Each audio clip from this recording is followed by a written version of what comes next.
Ye shall not steal, neither deal falsely, neither lie one to another. Leviticus 19:11. Hello and welcome to Guided by the Iron Rod. I'm Thurl Jessup. I'm continuing this 12-part series, The 5 Tongues. If you're new to this series, I recommend starting at the beginning. I'll leave a link to the 5 Tongues playlist in the description so you can catch up easily. If you know someone that might benefit from this, please share it, and remember to like, subscribe, and tap the bell to stay updated. Section 2, The Careless Tongue. Part 3, Lies, Slander, Wrath. A small branch of saints once gathered faithfully each week in a rented hall. They sang hymns with worn voices and studied the scripture with earnest hearts. Their unity was their strength until careless words began to creep in. One brother, offended by another's comment, whispered to a friend that the man was dishonest in business. The friend repeated it, and soon the rumor spread quietly through the congregation. By the time the accused brother learned of it, the damage had already been done. His reputation was scarred, trust was broken, and the spirit of peace in their meetings felt distant. This story is not rare. Wherever there are people, there are words, and wherever words are spoken without care, there is potential for harm. The scriptures speak plainly about this danger. Solomon declared, "He that hideth hatred with lying lips, and he that uttereth a slander is a fool." Proverbs 10:18. Lies and slander may appear small, but they reveal hearts that are not aligned with God. They are evidence of spiritual foolishness, words that wound instead of heal. The Book of Mormon emphasizes that God's law is clear on this matter. When Abinadi stood before King Noah's priests, he rehearsed the 10 Commandments, reminding them of the eternal principle, "Thou shalt not bear false witness against thy neighbor." Mosiah 13:23. This was not merely an Old Testament command, it is a divine safeguard for God's covenant people. False witness destroys trust, weakens Zion, and invites judgment. The effect of careless speech is compared to violence. Proverbs teaches, "There is that speaketh like the piercings of a sword, but the tongue of the wise is health." Proverbs 12:18. Think of that image.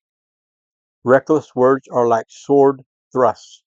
They cut into another's heart, sometimes leaving scars, unseen but deeply felt. A lie, once spoken, cannot be fully retrieved. Even if retracted, its echo lingers. But words of truth and kindness heal, much like a balm applied to a wound. The Savior himself warned that our words will come into account before God. "Every idle word that men shall speak, they shall give account, therefore in the day of judgment." Matthew 12:36. This sobering truth should cause us to pause before speaking. To slander or lie is not simply a social misstep.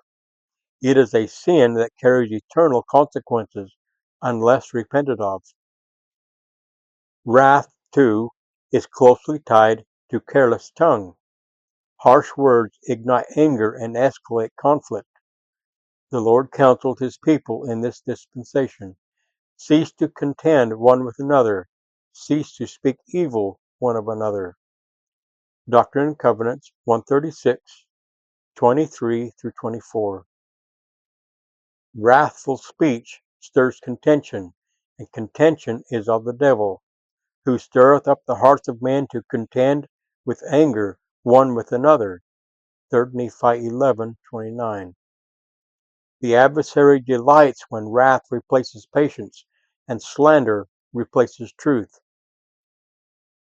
But there is another way. The scriptures consistently contrast the destructive tongue with the healing tongue.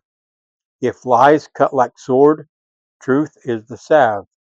If wrath burns like fire, gentle words quench it. Alma taught that in the final days our words will condemn us, yea, all our works will condemn us, and our thoughts will condemn us. Alma 12:14. Yet, when we choose truth, humility, and kindness, our words will stand as witness for us rather than against us. Returning to the story of the small branch, healing only began when humility entered. The brother who spread the rumor repented openly, confessing his wrong and seeking forgiveness. The man who was slandered forgave freely, remembering the Lord's command to forgive all men. Doctrine and Covenant 64:10. Over time, trust was rebuilt. The Spirit returned. Their experience became a living testimony that while the careless tongue destroys, the sanctified tongue heals and unites. Each of us is daily given a choice. Will our words be like sword thrusts, reckless and wounding, or will we be instruments of truth and peace? The careless tongue spreads lies, slander, and wrath, but the converted disciple seeks to speak only what uplifts and edifies. May we remember the eternal weight of words and choose speech that reflects the purity of Christ. In the name of Jesus Christ, knowing I am accountable for how I use his name. Amen.